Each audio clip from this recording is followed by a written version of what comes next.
are listening to Regeneration Rising, a podcast from Quivira Coalition's New Agrarian program that provides information and inspiration to agrarians beginning their journey in regenerative agriculture. Each episode will explore what it means to work in regenerative agriculture, how people come to choose this as their livelihood, and why it's important to them and our future. We hope this podcast provides a foundation of knowledge for future agrarians and land stewards so they can rise up and focus on a regenerative approach to community, relationships, and the land.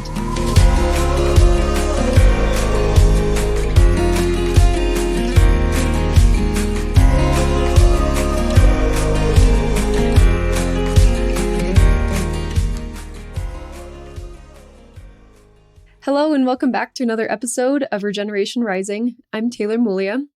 Before we jump into today's interview, I'd like to invite guests to a very cool webinar series we're hosting here at the New Agrarian program with Olivia Tincani, and it's called Meat Business Fundamentals. Olivia invites a host of guest speakers to lend their wisdom about leadership and crafting values-based businesses, meat processing options for producers, and frameworks for starting a successful meat business that will support your farm, family, and community. This is a topic that I love, and I'm very excited for everything that Olivia and all these guest speakers have to share. You can register and find more information at quiviracoalition.org/business-series. Okay, on to today's episode. I am delighted to interview Katie McInnes. She is the co-owner and operator at the Dogs Run Farm near Clearwater, Manitoba in Canada. We had an excellent conversation about her journey into agriculture as a person who grew up interested in acting, which I find really interesting. She talks about how she and her husband began their farm and ended up owning property, and what her life looks like now as a farmer, mother, and mentor in a sister program to the New Agrarian program called the Young Agrarians. So thank you so much to Katie for joining us today, and thank you to all of our listeners for tuning in, and I hope you enjoyed.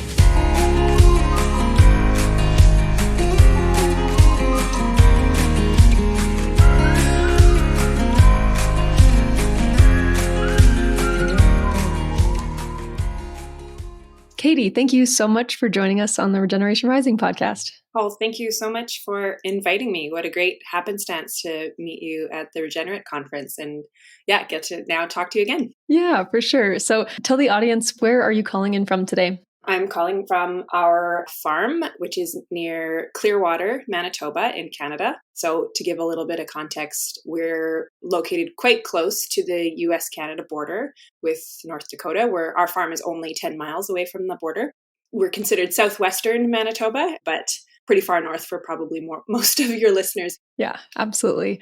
So I'd love to know more about your background. We ran into each other at the Regenerate conference, like you said, and I was just taken by you and your husband have such a presence, and it would just seem like we had talked about the apprenticeship program and how much overlap between Young Agrarians and New Agrarian program. And so I would just love to know a little bit more about your background. What did you study in school? What were you like when you were younger? Sure, yes. So both Colin and I are first generation farmers, which is a term probably lots of listeners might be familiar with, but it just means that we didn't grow up in farming families. We didn't grow up on farms. We're both from a very urban context. We both grew up in the city of Winnipeg, which is the major city in our province. And a province is a bit like a state in Canada here. So we grew up in the major city of Winnipeg, which is around 700 to 800,000 people. It's the biggest city for many, many hours in any direction. I grew up in sort of the city center. Colin grew up in the north end of the city and went to, all of our schooling, high school, right up through university without being on farms or being in a farming family or farming context. Colin came from a bit of a different angle. He knew from, a younger age, around, 18, 19 years old, that this was a pursuit that he wanted to move in the direction of. So he took jobs and apprenticeships and things that would move him in the direction of learning more about farming. And I was not coming at it from that context. Growing up, I loved art and theater. And so that's what I studied and spent a lot of my time doing. And I studied photography, I studied theater, I studied film. And, my dream, my ultimate dream was to become a really famous actor and get so rich that I could one day buy a ranch and live with the people who knew how to run the ranch. So that didn't end up working out for me. But I managed to come at it from a different angle when I met Colin, who was already sort of on this path, and the visions that I had for a life in the country and a life sort of with a relationship with the natural world and the seasons and animals sort of became clear when I met him. I said, aha, okay, so this is how it's going to work out. This is the direction it's going to go. I'd better learn some skills, because I had really no applicable farm skills. Or I thought that at the time. I know better now to, reevaluate the skills that I did have and how they have helped our business. But in terms of that point in my life, I had very few hard country skills. Totally. So I have to ask, what's your sort of specialty in terms of acting? Did you want to do like musicals or films? I was interested in film, certainly. My background was much more in theater, and I had, attended pre-professional programs as a young person, as a teenager, and was, working in that direction, hoping to go to the National Theatre School, but then ended up instead pursuing art and went to the University of Manitoba and studied fine arts for 3 years, and then came back and finished my honors year a few years later. So that's still an important part of my life. It's not one that gets as much attention, but actually just on Friday and Saturday, I had opening and closing night for a play, like a community theater play. So I still get to have fun doing it every now and again. Opened and closed a play, only 2 nights, a very silly murder mystery, just for fun kind of thing, community theater. So. Was it like a Agatha Christie kind of style? Yeah, pretty much, sort of making fun of Agatha Christie, but lots of fun. And it's sort of been a testament to being able to still exercise some different muscles, even while having the lifestyle of, a farm that keeps us extremely busy and takes a lot of our energy. It's nice to have opportunities to flex some of those other things that are of interest too. Yeah, totally. Okay, what's a good movie suggestion that you have for me? If we were having a movie night, what would you put on? Oh my gosh. Oh, I only think of this because we're just talking about murder mysteries, but I really liked Knives Out. I think it came out a few years ago. Oh my gosh, I loved that movie. Did you know that? It was so good. Yes. I feel like maybe they've done another one or something. Maybe I've made that up. I'm not a great pop culture reference point to investigate, but I really liked that one. That was fun. Yeah, totally. I love that style, even though it's so predictable. Like you can literally point to a person and be like, that's who did it, and have a chance of being right, So. Yeah, but it's kind of fun to sort of be involved in it in that way and feel like you're along for a bit of a ride, right? So. Yeah. Oh, that's great. Well, cool. Tell me about how you got started in farming. So I saw on your website that you met Colin in 2012, and then it said that you started a farm in 2013, which is wild. Just tell me about that time. Like, how did it come about? And what was it like? It was wild. So the sort of background context was that Colin had been pursuing different farming opportunities. So through woofing, apprenticeships, the Young Agrarian programs, what didn't exist at that time. So it wasn't sort of that formal, but there was different opportunities. He had done a little bit of farming. He'd done some woofing in Mexico and in Belize. And he picked up jobs doing carpentry. He was a fishing guide. He had all these sort of outdoor types of skills, and was applying them to knowing that he wanted to farm. He was continuously, looking for land access. And he completed his last apprenticeship that he did was at a farm called Harborside Farm, which is in Manitoba and is not far from where we are now, which I will reference back later. And he and I met shortly after he returned to the city from that apprenticeship. And he kind of didn't know what he was doing, where he was going. He knew he didn't want to be in the city. He wanted to get out. But that's the point that he and I met and started dating, and became pretty clear to both of us pretty quickly that we were probably going to be together. And so we started getting serious about that question of sort of a pretty important question to ask a significant person in your life. Like, do you want to farm? Absolutely. It's like getting married almost. And because the visions that I'd had as a younger person sort of felt clear all of a sudden after I met him, even though I was absolutely terrified. I said, yeah, let's go for it. And we started planning to find a farm. And as it would happen, that fall, we met sort of late winter. And by that fall, the next fall, we'd spent, that summer living in the city together. But we came out and visited the mentors that he had apprenticed with the year before. And they had just acquired a piece of land that was adjacent to the home farm of Clint, one of the farmers. And it had like a shack on it, and it had some deer and some bush.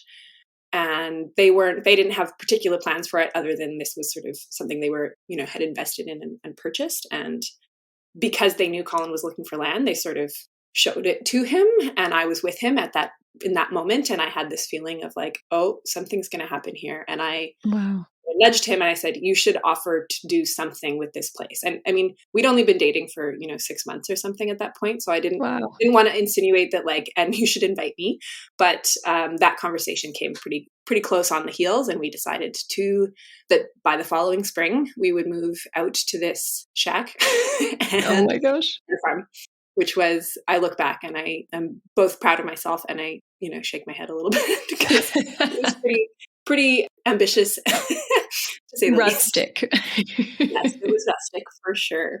And in that timeline, actually before we had even set eyes on that place, knowing that I was going to need to start to build up some hard skills, I applied for an apprenticeship at a farm also in southwestern Manitoba and was sort of lined up to arrive at that farm the next spring and spend that spring, summer learning about growing bedding plants and looking after horses a little bit. And so, yeah, I was kind of lined up, and then the land kind of lined up, and we decided to do both at the same time. We moved in March, and a snowstorm came the very next day and snowed us completely in. And we knocked down some walls, and we just kind of got to work right away. And then 2 weeks after we had moved into this shack, I left to do my apprenticeship. Wow. And moved to Boissevain, Manitoba. Wow. And how has the farm evolved since then? It's been 10 years. 10 years. Yeah. I think I read online that there was an initial leased property and then there was a move at some point. Yes. So the initial property was this property that belonged to Colin's former mentors. Okay. And we stayed there for about 18 months. So two farming seasons, 2 summer seasons that we spent at that place. And we kind of got started. It was pretty scrappy to start off and pretty small. Mm. It's like cute anecdote that when we left the city, moved to the farm, what we bought, we were searching. Kijiji is kind of like Craigslist, I think, like buy and sell online. And we found on Kijiji like a wheelbarrow and some like old wine, like plastic buckets. We bought some plastic buckets. We bought a wheelbarrow. We bought a used chainsaw, and we bought some ropes. I think we like moved to the country, and yeah, got our start. We bought we bought some geese. We bought some chickens. We bought some pigs. We bought some sheep. Small numbers of pretty much everything, and we decided that we would create these shares, and they were pretty large shares of food. I think it was like a half lamb, a half a pig. I did a whole box of like preserves, like jams and jellies and pickles. We were going to do vegetables. It was all this stuff. It was, I think, a duck and a goose for each person. And I think we did something like 10 of those and made our friends and our family, our poor friends and family who were the very first, people who had to buy our food from us. And it was way too much and it was probably too ambitious, but over that course of that season, we did raise those things. We ended up having, the garden was a bit of a fail. We had to buy vegetables from another friend, but we did raise all the animals that we planned to and delivered those shares to people who, spread it amongst their own families. And that's how we did our very first year. And we've grown every year since then. And now we've grown quite a bit beyond that point. Wow. Yeah. And yeah, after that initial 2 seasons that we spent at the first farm, we came to our current location, which is our home now, and we own just the yard site. We own 12 acres here, and we're farming at this point, as of this year, an additional about 200 acres that we're stewarding. Holy smokes! So is that the 200 acres that you're leasing? Are those connected to the land that you bought? 30 acres is directly connected. There's another 30 acres across the creek that we're trying to remediate into pasture. It's old cropland.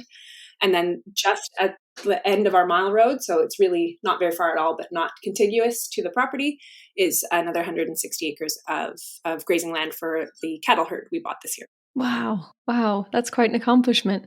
And what was the process of buying land like? Did you know that you wanted to live in that area, or did you guys shop around a lot? How did you kind of go about also like saving up for something like that? So we, in the time that we spent renting the shack, I guess I'll keep calling it, the opportunity to buy that would have been there, but it was too much land and too much of it was bush. Like, it just didn't make financial sense to try to make that a start. And the house wasn't really suitable for long-term living.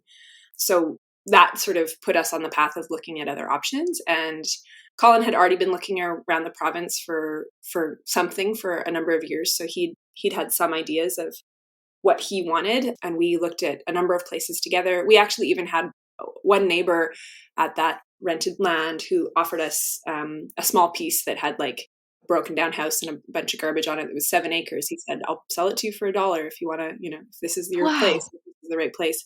People were really, kind and welcoming to us. It wasn't the right place. It was sort of completely surrounded by canola fields. And we just knew that wasn't going to be the home that we would be investing in. So we looked around for a long time, and we looked pretty seriously at a place at the other end of the province. And looking at that place sort of made us both feel so sad about leaving the community that we were in around here that we ended up deciding to bid on the property that we're on now. Was actually a 160 acre parcel that came up for this sort of really strange phone auction. And we looked at the house, we hiked the whole property. It was beautiful. It was on a creek. It was pretty dreamy. The house needed a lot of work, but it was, had some bones to it. And we decided we would try to bid on it, and we lost. We didn't get it. And we were kind of devastated because it just felt so right. It felt like the right place. I'm a sort of romantic and spiritual kind of person. And I had asked for a sign while we were here, when we get to our right place, send me a sign, send me an eagle, send me something. And while we were coming out of the hike on this piece of land, before we decided to bid on it, a golden eagle swooped right over my head just as Colin asked me what I was thinking. And it felt like it had to be right. And then we lost this auction. Like, how can this be? And just a few days after the auction closed and we had lost, we got a phone call, and it was from a guy. His name's Joe Gardner. And he called us up and said, "Hey, I won the auction, but all I want is to run my cattle on that land. I don't want that house and I don't want that yard site. Will you guys buy it from me?" Wow. Yes. What? And Joe's about the same age as me. And he knew us because, so the place that we are now and the place we were renting before are only about half an hour away. We share a lot of the same communities already, these small towns that are all close by to each other. So we knew Joe, not really well, but he knew what we were doing and what we were trying to do. And he thought that was of value and offered us sort of this chance to buy the house and buy the 12 acres that we would subdivide from the full quarter section property. And that's how we got our access to land. And it feels like, in retrospect, it feels a little like a fairy tale or something. Like, I know part of it has to do with already being in the area and getting to know people and building trust. But I also know that we lucked out in a lot of ways, that the people were kind to us. And so I wish I had, the ability to sort of give a magic wand for other young people who are looking for just their right spot. And it's doesn't always work that way. But I do think that becoming part of the community that you want to live in, even if it means renting, even if it means you're not necessarily farming in that area, even if it just means getting a job, if there's a community that feels right to you, finding a way to earn trust and build yourself into that community, because there's so many small pieces of land that can change hands without ever coming on the real estate market. Right. Yeah. So I think that's maybe partly what helped us. But yeah, I feel extremely lucky. Yeah. That's so, wow. That is so serendipitous that it was like, he called. I mean, I feel like that's like a dream. You're like, slap yourself in the face. You're like, wait, is this really happening? Did the guy that bought the property really call me just now? When I answered that phone call, like, my mouth kind of dropped, and I just sort of told them, "Okay, I'm going to talk to Colin. Like, I'll call you back right away." the phone. And I think it took us about 3 or 4 phone calls back and forth that very night over the course of like 10 or 15 minutes, just calling each other back and forth till we had sort of this handshake idea agreement of what we were talking about, that we went from thinking we had nowhere to live because we knew we wanted to be off of that previous property to, basically agreeing to buy 12 acres and a rundown house. You guys do a lot of stuff, very diversified farm. So tell me more about what you guys produce. What are your products that you sell? So we have been raising pasture-raised pigs. We raise grass-fed lamb. We've been doing pasture-raised eggs as well as broilers. So pasture-raised chickens and pasture-raised turkeys. And we've just added a cattle herd to our operation this year. So we haven't produced any beef as of yet because we're just getting started, but that's part of our long-term plans as well. And I also make handmade soap from the lard from our pigs. Yeah, that's so cool. And how do you sell them? I saw you kind of have an online store, and then do you also do stuff locally? Do you do farmers markets? Yeah. So our main sales are all direct sales. We do direct marketing. Most of our sales are in Winnipeg, which is the large city center here in Manitoba. We also have lots of customers in our local sort of community here. And we mostly do things we do a monthly delivery. So we do pre-sales through our online store. People sort of, reserve what they're looking for. We package it and give them the final price. They pay for it. We meet up in prearranged parking lot locations that we have permission to be in. We bring our truck and trailer, we set up, and we just distribute those orders. And we do some egg subscriptions as well with distribution in a few different spots. And occasional farmers markets. We used to do some more farmers markets, but it's something we're trying to move away from. We didn't do a farmers market this summer, which was actually really nice because Winnipeg is 2.5 hours away from our farm. So we're trying to really focus on this sort of more monthly style, which allows us to sort of really build up the sales over the month. And there are some occasional offhand markets. There's a cool music festival that happens right in our little town, and there's a farmers market that happens along with that music festival. So that's always a big weekend for us that we know we want to do. And so is it pretty seasonal? So you guys mostly have product in the summers, or do you try to time it so that you have meat processed all year round?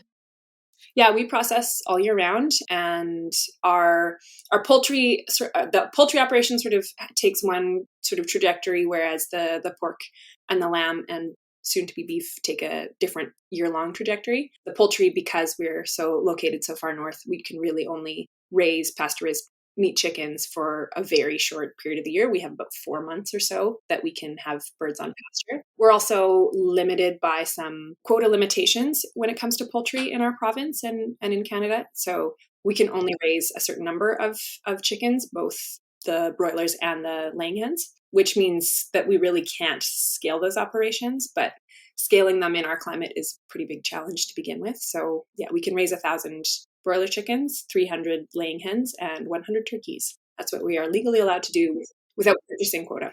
Wow, that's so interesting. And do you process all of your poultry? Do you process that on farm, or does that go off with in the States, you have to pretty much everything with 4 legs has to go off to USDA if you want to sell it. There's exceptions and funky stuff, but generally people process their poultry on farm. How does that work in Canada? So for us, poultry again is in sort of a different category. You're right. Everything with 4 legs really does need to go through fully CFIA inspected facilities, which is great. And we use a facility that's about 45 minutes away from us. That's a small family-run butcher shop, and we do everything through them. And we've got a really great relationship with them. Poultry is a little bit different. You're allowed to do what's called farm gate sales for poultry, which means that you don't have to have an inspected kill and process on poultry. However, there is only one fully inspected poultry processing plant in all of Manitoba. It's located about 3 hours away from us. So in the event that we do want to have poultry that could be sold to, say, a restaurant or at a farmer's market, it has to go through this one facility. Other than that, we can sell direct to consumers if it's been processed, I guess, on farm, but we have not processed on farm in years. We did that when we were just doing some, ducks and geese and stuff like that. But since we've gotten into doing larger scale poultry operations. We do everything through, it's an uninspected, or it's a provincially inspected plant, but not federally inspected kill Right. for the poultry. That's only 20 minutes away from us, which has been another great relationship to cultivate.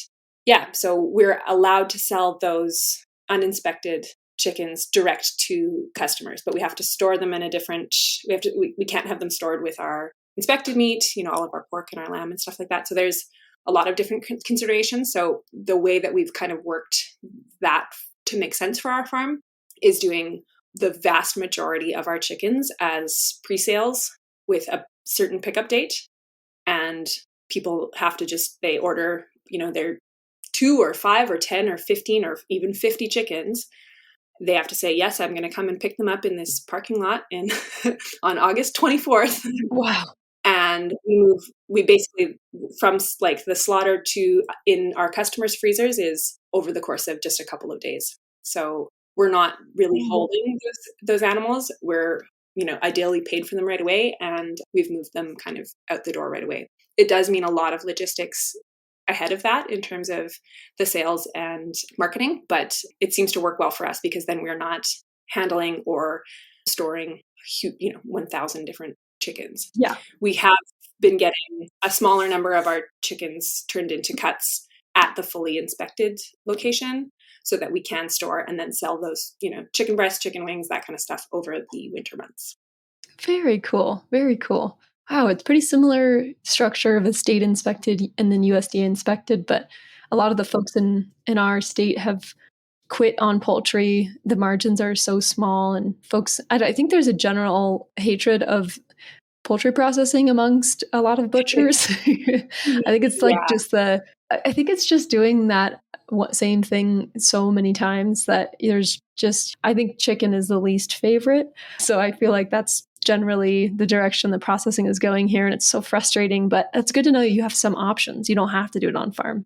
Yeah, it's still like, don't get me wrong, there are still issues and concerns. Like our, poultry processor struggles to find staff every year. And so it, often sounds like he says, I don't know, maybe not next year. And we have to plan these things a year in advance, right? So we don't always know where we're going to get these chickens processed. So I think for me personally, and Colin as well, we're both pretty interested in sort of moving our operation to concentrate more and more on the ruminants, especially, their relationship with the landscape and the pasture. And that feels more fulfilling to me personally. Chickens do not make my heart sing necessarily, but working with the cattle and the sheep feels like a different sort of energy that, we're both more interested in moving in that direction.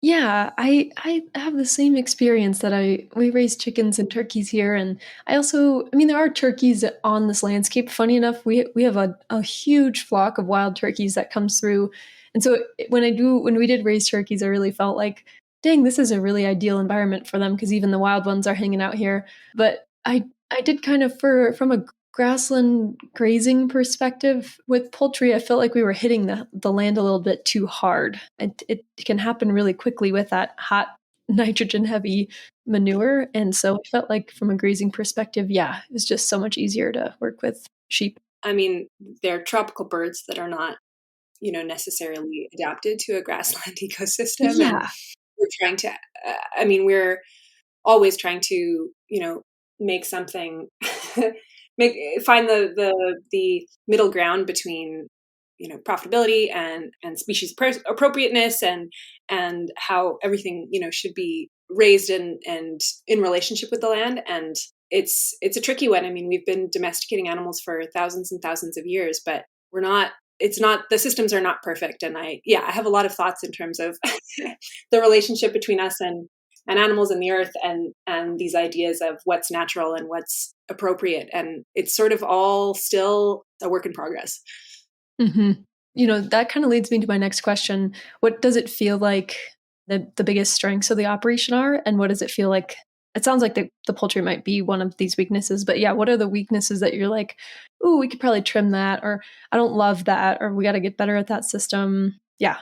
I think certainly in the last number of years, and just for me personally, especially even just from a logistics point of view, the poultry take the most of my logistical and marketing organizational capacity and sort of customer relation capacity, because they're sort of the most confusing thing that we grow, that we say we're growing these things, but they're not ready yet, but you have to say you'll get them, and you have to only come at this time, and we have to get them processed here, and it has to only be done this way, and if you don't show up, you're putting me in trouble. And this is all like, might I remind you, for like chicken, like this is all, it's so funny to me. It's like, it feels like something like way more important than chicken, but it's like, that's what we have to do, you know? And yeah, I end up feeling kind of like a crazy person when I'm, emailing people for the third time about their chickens or whatever. But yes, I've gone through sort of the numbers, and certainly the chicken operation, if we were able to scale it, it probably could become even more profitable. It's like pretty razor thin at this point, but we're not able to scale it. So it's a part of the operation that just doesn't feel like it makes a lot of sense to invest more time and money or energy into making more efficient when we're not even able to scale it. So yeah, I think that there's something that could certainly potentially be trimmed there, but that's probably a couple of years off for us until we can continue to grow the cattle and sheep operation. And those two pieces feel like great pieces for us. I think we've built a really great relationship with customers, especially a lot of lamb lovers, which, lamb is kind of one of those things, either you're interested or you're not, or you think you're not. And we've, I think, gained a pretty good reputation for making some really good lamb.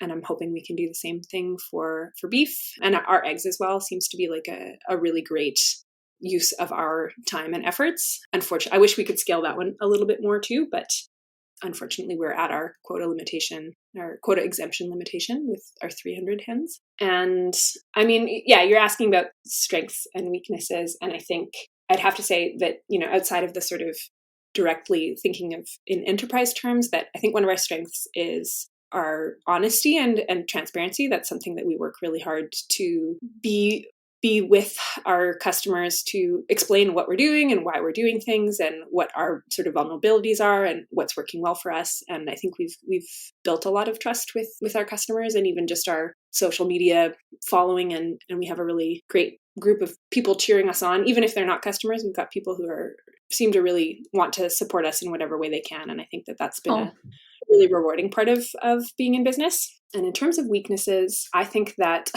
I know for myself personally, I have worked over years and continue to work on not worrying about the worst all the time and anticipating the worst. I tend to be, between Colin and I, like, he's much more likely to be the sort of innovator and ideas maker. And I'm much more okay, let me think of everything that can go wrong so that I can be prepared for when it does. Yeah.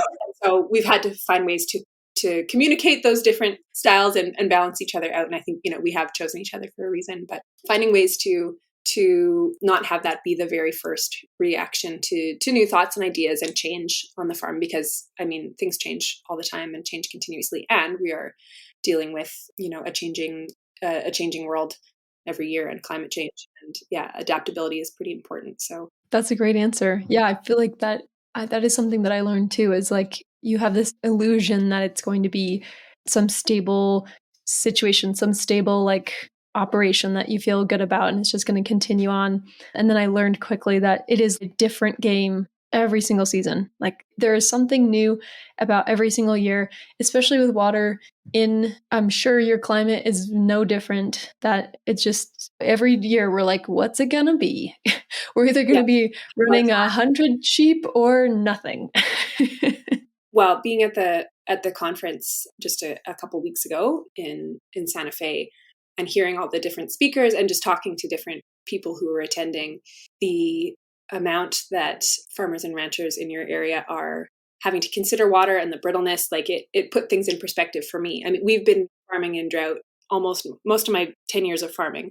The last 7 years have been the worst. This year was terrible, and it's been really challenging. But then, I'm given some perspective on ways that people are adapting and doing their best to conserve water in places in the world, like in New Mexico. And that's been opening, and a good reminder to just be thankful for what we do have going for us, in our different environments. Yeah, for sure. For sure. I know. I've never been up that far. I've never been to that part of the world, but it's always Yeah, I'm like trying to imagine, what is Manitoba like? Is it pretty, you guys are a part of the Great Plains? Yeah. So as I mentioned earlier, we're in southwestern Manitoba, which is we're in Treaty 1 territory. It's traditionally the lands of the Anishinaabe, the Cree, the Métis people, and the Dakota. And it's been grassland for, the better part of its history. And we're in areas that include a bit of aspen parkland. So there's a little bit of rolling hills and valleys in our area with oak and poplar and aspen trees, cottonwoods, that kind of thing. Our part of Canada has a lot of lakes. I think they call Minnesota's the land of like 1,000 lakes or something. Well, Manitoba has 100,000 lakes. Okay. All right. We get it. I'm just kidding. And the northern part of the province is boreal forest and turning to tundra. So, I mean, we're talking about a huge, vast distances, but we're down in the southwest corner. So we are in traditionally what would be grassland. Most of the land has been put into crop agriculture. And the vast majority of that is like wheat, canola, soybeans, corn, barley, oats, those sorts of crops. There's still hayland and pasture land, but that's pretty much anywhere that could be used more profitably as cropland is. The cattle ranches and the cow-calf operations are really shrinking to the marginal land and to the valleys and to a lot more smaller pieces. And we're witnessing that change just even in our time out here that we've been in this area and as young farmers. So yeah, that gives a little bit of context where we still have, there's still topsoil. There's a lot of water that does run. We deal with runoff issues, and there's flooding that happens in the province most years. We have pretty major flood watch situations in the Red River Valley.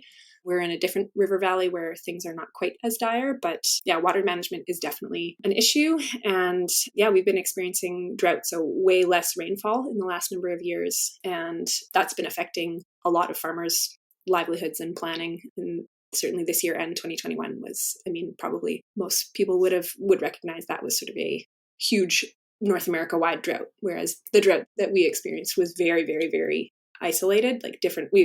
Our neighbor could get an inch of rain and we'd get nothing. I think we only got, in the growing season, we got about 3 inches of rain, I think, this year. My gosh. Whoa. Yeah, it was super bad. Wow. And then moisture came this fall and the pastures bounced back, and we've had this weird sort of mild fall, and there's green grass on the ground right now. It's pretty bizarre. Whoa. So you guys are having a growing season, but like way later, all these cool season grasses are like, I'm here. They're doing their thing. We're just really happy. The sheep are still out on pasture. The cattle are still out on pasture. We're getting sort of the last of it. That feel like that, had been part of the plan anyway. But in July this year, there was literally nothing growing, and we didn't know what we were going to be able to do, into the fall and early winter. So yeah, for sure. Well, thank you. Yeah, that helps a lot. I feel like and realizing I need to go to Canada more. I really don't know much. Oh, and I have to mention, of course, because I wouldn't be due diligence without saying it gets very, very cold here in the winter. And we deal with temperatures like minus 40 degrees, which is the same at Celsius as it is at Fahrenheit. And God. Crazy windstorms and lots of snow, and all those things happen all winter long. Yeah. Oh my gosh. Wow. I feel like this is a good segue into Canada, your amazing program that you are a part of, Young Agrarians. I'm pretty sure this predates me being a part of NAP working here, but I think that we are kind of like cousins. Like we kind of help each other out sometimes. And so like the formation of your program happened alongside our program. So it's really cool to see it blossoming. So you've been in it for 3 years now. Tell us about what it's like to be a mentor in the Young Agrarians apprenticeship program.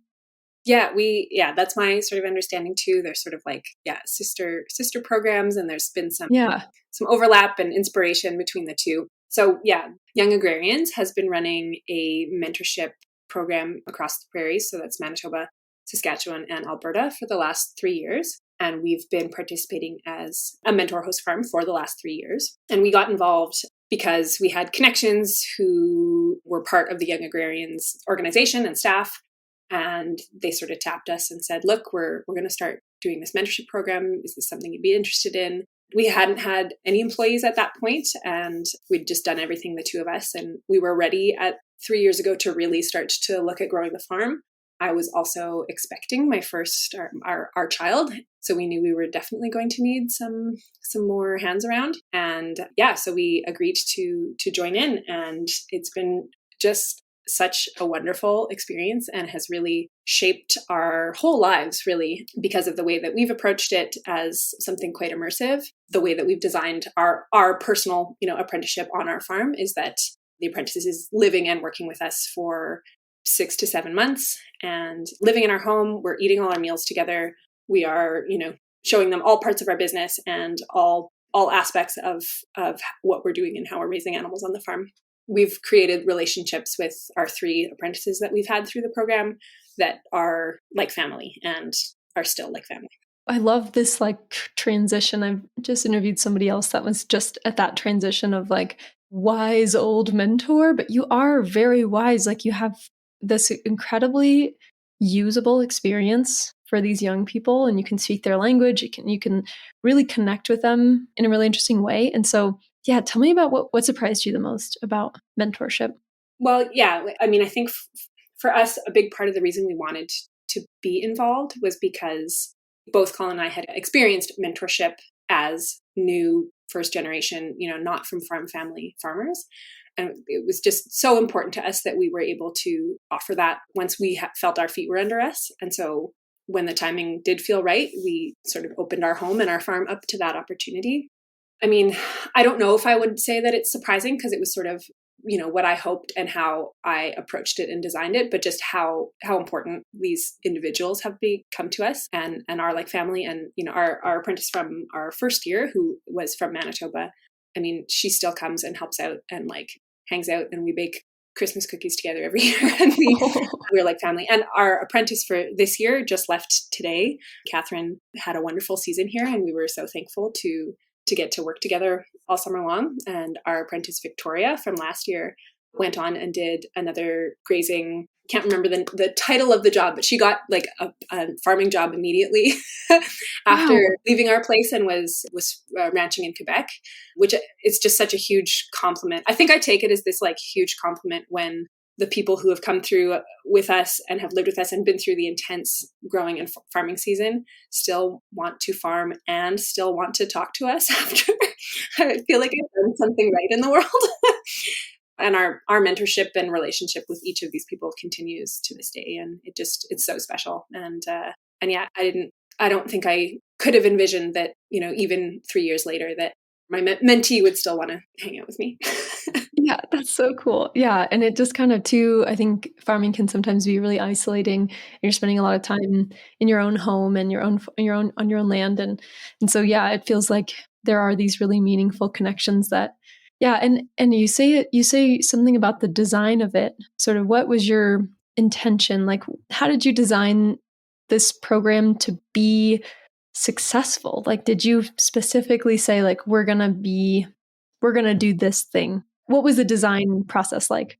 For the interview process that the apprentices go through the Young Agrarians program, there was an opportunity to sort of set up the kinds of questions we knew we wanted to ask, and our own apprenticeship outline, and the sort of the application package, all those things, to start to just really show somebody, even before accepting an apprenticeship, what it was that we're talking about, And so a lot of the questions had way less to do with what's your farming experience and what are your power tool experience and what do you know about plants and those kinds of things.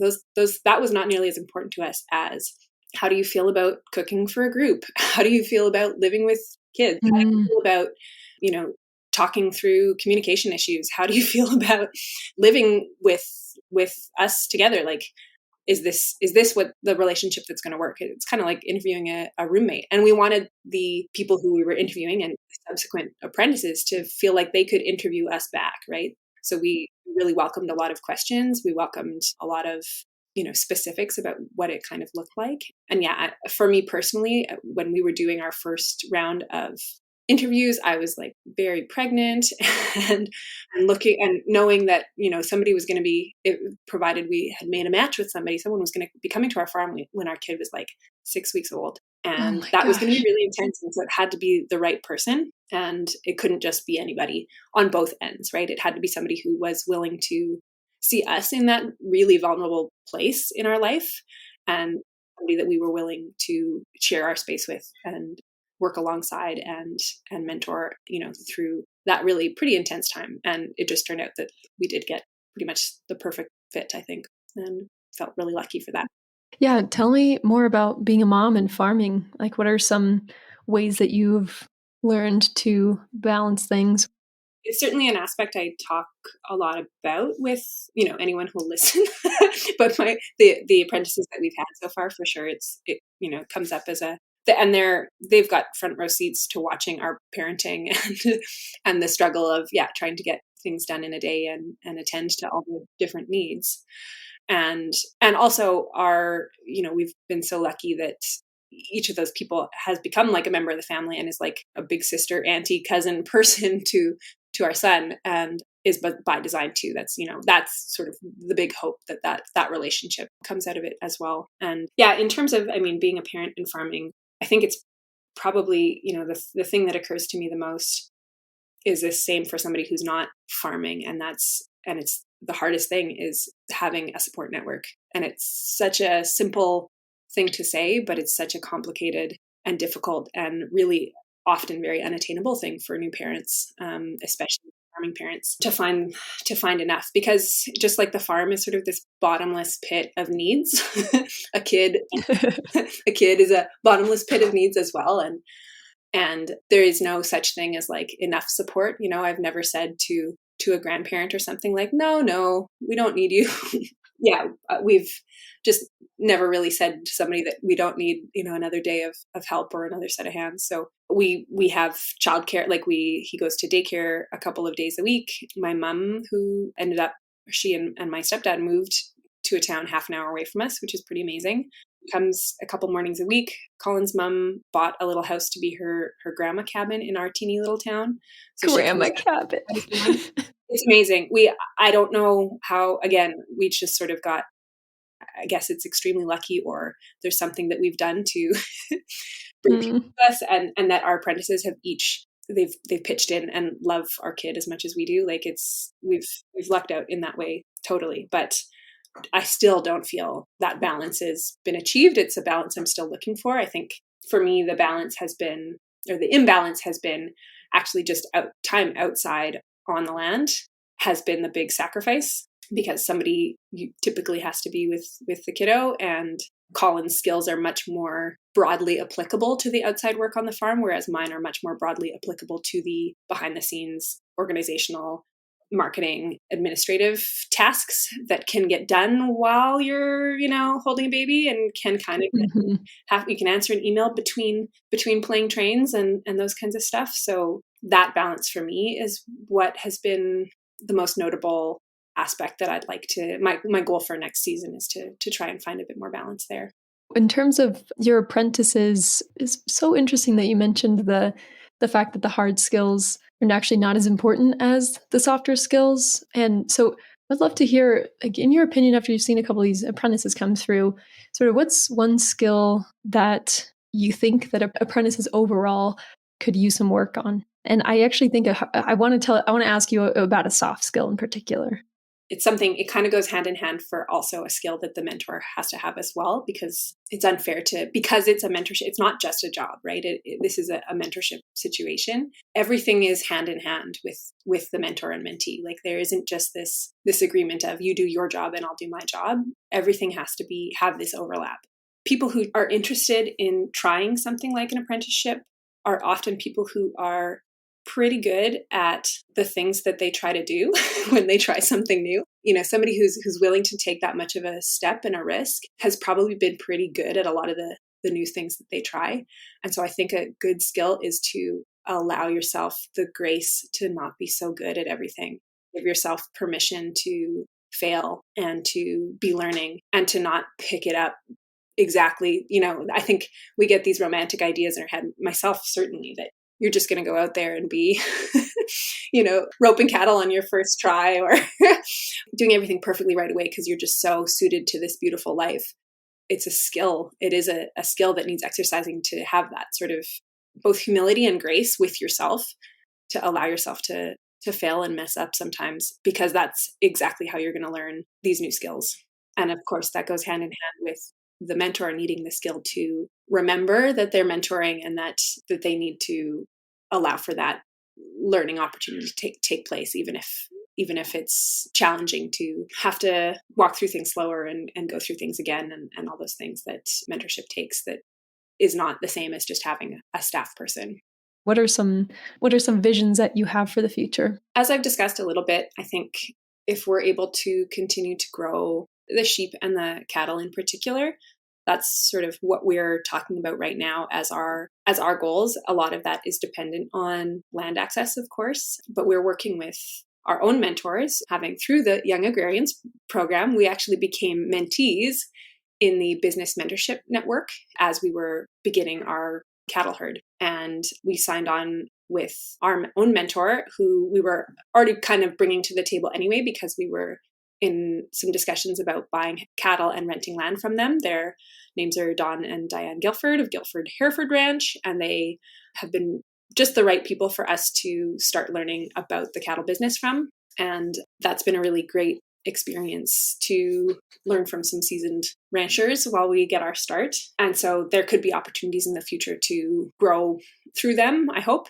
Yeah, I hope our farm can be something bigger than just the two of us. Like, I would love to be able to support more, full-time year-long staff, or people who are interested in being rural and living in this area. I hope that our farm can get to a point where it's not just us two and our ideas and our goals and dreams, that it can get bigger than that. I don't always know what that looks like, but I'm pretty open to the possibilities. My final question is, if you could give advice to yourself 10 years ago, which is very convenient in terms of what was happening 10 years ago, what might that be? I think if I was giving advice to my younger self, I think in particular with farming, that I would probably tell myself to reevaluate what you think success means. And I think, I don't know if it's just personally or culturally that we tended to sort of define success as anything that you say you're going to do, and then you do it forever, and you never stop, and you never change, and you get really, you become really good at it, and and nothing ever changes, and you do that forever. That, if you stop raising a certain type of livestock, or if you change the way that you're running your farm, that maybe you must have failed something. And I think that that's just something I would want to reevaluate in my own mind, that just acquiring those skills and having those experiences is a success in and of itself, not necessarily just getting so good at something and then doing it forever is the definition of success. I love that. And okay, Katie, what's the best way for people to find more information about your farm? We've got a website as well as Instagram. We're called The Dogs Run Farm, and we're near Clearwater, Manitoba. The Instagram is just The Dogs Run Farm. And that's where I'm most active in terms of information about the farm and just what's going on. And that's a great place for people to come say hello. If you do, give me a little DM and say you heard the podcast and want to say hi. That sounds great. And the Young Agrarians program, what's the timeline for that? So when do applications open for next season? For next season, applications have historically opened, I think, December or January, and then they usually close January 31st, and then often there's a bit more of a grace period into February. And most apprenticeships start typically May. We like to start right at the end of April just to get the ball rolling. And we run all the way till October, November. And some apprenticeships, especially on more of the veggie farms and stuff, are for shorter durations, usually into September. But yeah, there's a huge variety of farms that are offering apprenticeships. So yeah, if you're listening from Canada or interested in looking at the Canadian apprenticeships, check it out, Young Agrarians. Thank you so much, Katie. And just thank you so much again for jumping on this podcast. I just met you and was like, I want to talk to you more. Well, thank you so much for inviting me. It's been great. And just getting a chance to keep the door open between the two organizations and our two parts of the world is, I think, just wonderful. Oh, well, thank you so much, Katie. And we'll link to the Young Agrarians program in the show notes so people can find that. But in the meantime, hope you get some nice rest this winter and are able to stay warm in that -40 up there. Thanks, Taylor. I appreciate it. And you too.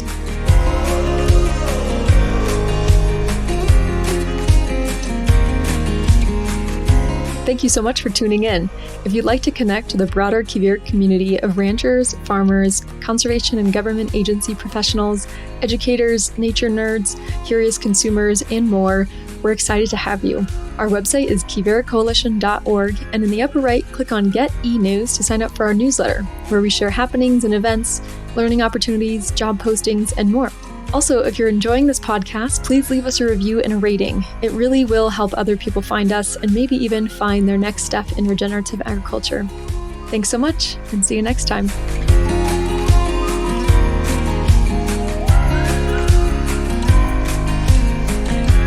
This podcast was produced by Quivira Coalition in our quest to support resilience on working lands.